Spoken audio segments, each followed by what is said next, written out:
Greenwich time के बाद अब हम देखेंगे कि ग्रीनविच टाइम हमारे समय का निर्धारण कैसे करती है, ठीक है। और उसके लिए सबसे पहले हम जानते हैं कि हमारी जो पृथ्वी है वो रोटेट करती है, घूर्णन गति करती है, ठीक है। उस घूर्णन गति में हमें पता है कि पृथ्वी गोल है, तो एक चक्कर में पृथ्वी कितना डिग्री पूरा कवर करती है, 360 डिग्री, ठीक है।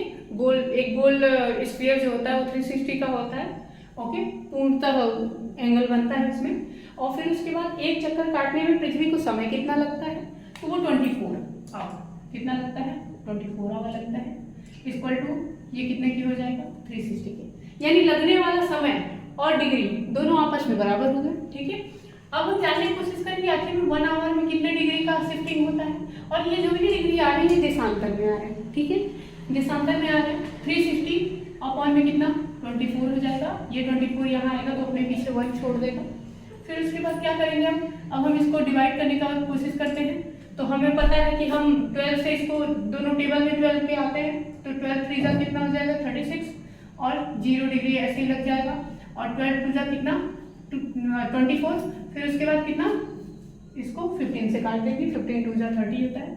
तो एक घंटे में कितनी डिग्री आई, 15 डिग्री। एक घंटे में आपका कितना गया, 15 डिग्री आ गया, ठीक है। अब हम इसके बाद 15 डिग्री के बाद ये देखेंगे आखिर में हमने ये डिग्री में देखा, अगर हमको बताना हो कि आखिर में टाइम में या 1 डिग्री में कितना होगा, तो 1 डिग्री में कितना होगा आप यहाँ से नोटिस कर सकते हो कि 1 डिग्री में आपका ये 1 घंटा अपॉन में कितना 15 डिग्री हो जाएगा, क्योंकि ये 15 इधर ट्रांसफर हो जाएगा, ठीक है, 15 हो जाएगा। फिर उसके बाद क्या करेंगे आप 1 डिग्री इक्वल टू कितने के 60 मिनट, इसको लिख सकते हैं घंटे को हम, तो ये कितना हो जाएगा 60 मिनट अपॉन में 15 हो जाएगा। और 1 डिग्री बराबर कितने के हो जाएगा आपका, 1 डिग्री हमारा बराबर 15 4 जा 60 होता है, यानी कितना आ जाएगा 4 मिनट्स। 1 डिग्री में कितना आया हमारा 4 मिनट्स। हमने एक जगह टाइम के हिसाब से निकाल लिया और दूसरी जगह किसके डिग्री के हिसाब से निकाल लिया। यानी अगर पृथ्वी या फिर 1 डिग्री भी हम ग्रीनविच टाइम से आगे या पीछे जाते हैं तो उसमें अंतर कितने का हो जाएगा समय का, 4 डिग्री का। किसके समय से, ग्रीनविच टाइम के समय से 4 डिग्री का अंतर होगा, ठीक है। यानी कहने का मतलब समझ रहे हो। अगर हम कहें एक क्वेश्चन ले लेते हैं कि मान लो पहले मैं इस टाइप से बताती हूँ, फिर ग्रीनविच टाइम से भी मैनेज करके बताने की कोशिश करूंगी, ठीक है। पहला क्या हो जाएगा, मान लो एक क्वेश्चन है कि 2 स्थानों के बीच, 2 स्थानों के मध्य 60 डिग्री का अंतर है, ठीक है। एंगल में कितना अंतर है 60 डिग्री का, तो आखिर में समय में क्या अंतर होगा, यानी उनके समय में अंतर बताओ।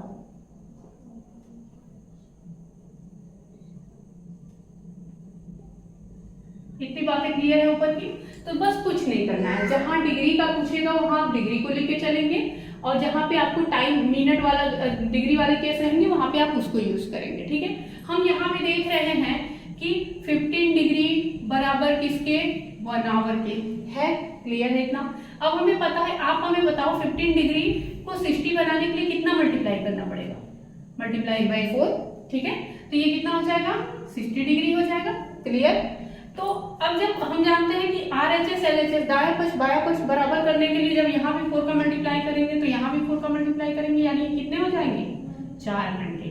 यानी इस तरह से आप कह सकते हो कि उनके समयों का अंतर, यानी समांतर क्या होगा उन दोनों के बीच में, 4 घंटे का होगा, ठीक। यानी मान लो एक जगह पे अगर 12 बज रहा है, तो अगर वो ये एक जगह पे 12 बज रहा है, अगर वो ईस्ट साइड होगा तब तो ये 4 प्लस हो जाएगा, मतलब जगह हमें नहीं पता है, लेकिन अगर ईस्ट साइड ईस्टर्न हेमिस्फीयर में आएगा तो 4 प्लस हो जाएगा, और अब वेस्टर्न हेमिस्फीयर में अगर आपके आता है तो 4 माइनस हो जाएगा, क्लियर, ठीक है। 4 प्लस होगा तो 4 बजेगा और 4 माइनस होगा तो वहां पे 8 बजेगा, ठीक है, क्लियर है। Next question. अब हम एक चीज देखने की कोशिश करेंगे कि आखिर में इस GMT से हमारा भारत 5.5 डिग्री आगे कैसे होता है, ठीक है। हम जानते हैं कि जो आपका इंडिया का लॉन्गिट्यूड है, इंडिया का लॉन्गिट्यूड होता कितना है 82.5 डिग्री ईस्ट में, ठीक। ये ईस्टर्न लॉन्गिट्यूड होता है इंडिया के लिए, ठीक है। तो 82.5 डिग्री ईस्ट लॉन्गिट्यूड होता है, तो हमें पता है कि 1 घंटे में कितनी डिग्री होती है आपकी 15 डिग्री, ठीक है। 1 घंटे में कितने डिग्री 15 डिग्री। तो हमें पता है कि इस 15 का हम कितनी बार मल्टीप्लाई ले सकते हैं 5 टाइम्स लेंगे तो ये 75 लगभग इसके करीब पहुंच जाएगा। तो ये कितना हो गया 25 डिग्री ले लिया इसमें, यानी ये कितना हो गया 5 घंटे। चलो सिर्फ हमको 5 घंटे मिल गया। अब इसके बाद हम देखते हैं कि 82.5 डिग्री कितना आगे है 75 से। जब हम इसको 75 से माइनस करने जाएंगे तो ये इक्वल टू आपका कितना आ जाएगा 7.5 डिग्री आएगा, 7.5 डिग्री। और ये 7.5 डिग्री का मतलब समझ रहे हो आप, डायरेक्टली आपको दिखाई दे रहा है कि ये कितना आगे है 7.5 डिग्री, 15 डिग्री का 1/2 है डायरेक्टली 1/2, यानी ये 15 का आधा 7.5, ठीक है। तो जब वहां पे हाफ कर रहे हैं तो हम यहाँ भी हाफ करेंगे, तो 1 घंटे को हम क्या लिख सकते हैं यहाँ पे 60 मिनट्स भी लिख सकते हैं।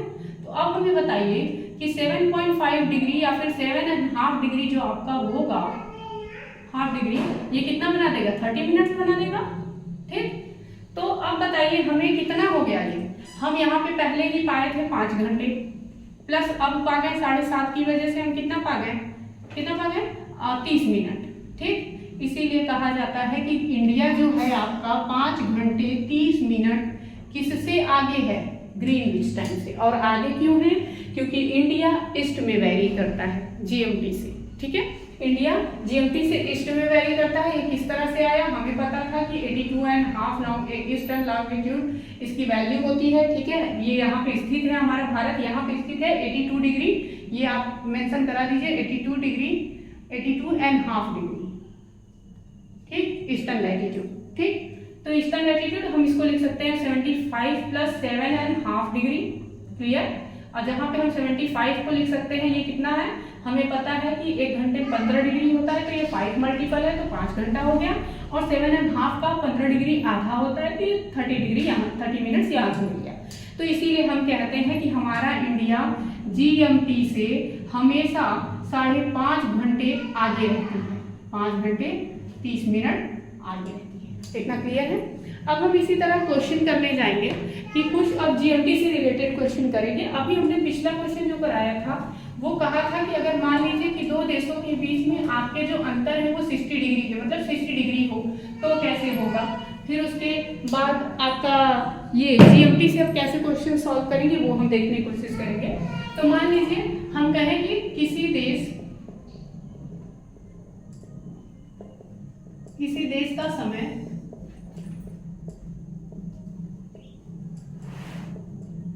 जीएमटी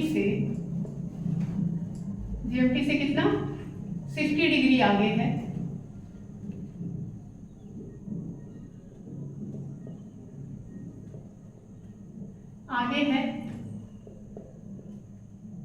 और जीएमटी यानी ग्रीनविच में कितना टाइम हो रहा है आपका, ग्रीनविच में टाइम आपका कितना हो रहा है 12 PM हो रहा है, यानी 12 बज रहा है, ठीक 12 बजे है। तो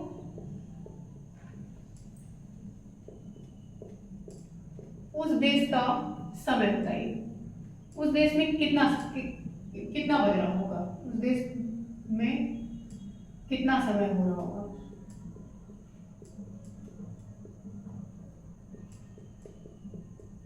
ठीक क्लियर। तो हमें बस ये देखना है कि जीएमटी से कितना डिग्री आगे है 60 डिग्री, बज कितना रहा है 12, दोपहर के 12 बजे हैं, और जीएमटी से 60 डिग्री। अभी मैंने बताया कि 60 को जब आपको कन्वर्ट करना होगा, हम जानते हैं 1 घंटे में 15 डिग्री, बस ये याद रखिएगा 1 घंटे 15 डिग्री। मिनट का बात करेगा तब आप मिनट के क्वेश्चंस लगाएंगे, ठीक है। लेकिन जब यहाँ डिग्री की बात करेगा तो बस ये कितना मल्टीपल है ऐसा देगा कि आपका मल्टीप्लाई हो जाए। नहीं होता है तो जैसे मैंने इंडिया का समय आधा करके और फिर उसके बाद मल्टीपल करके दोनों को सॉल्व करके बताया, उसी तरह का कुछ क्वेश्चन देंगे, उससे ज़्यादा नहीं देंगे। अगर हाफ भी देते हैं तो 50 डिग्री के ही हाफ में देंगे, ठीक है। तो आप उसको वैसे सॉल्व कर लोगे। जब ये 60 डिग्री होगा, ठीक है, तो ये 4 घंटे हो जाएंगे, तो आपका आंसर तो आ गया। ये जीएमटी आपका 12 PM हो रहा है जीएमटी में, यानी ग्रीनविच में कितना टाइम हो रहा है 12 बज रहा है।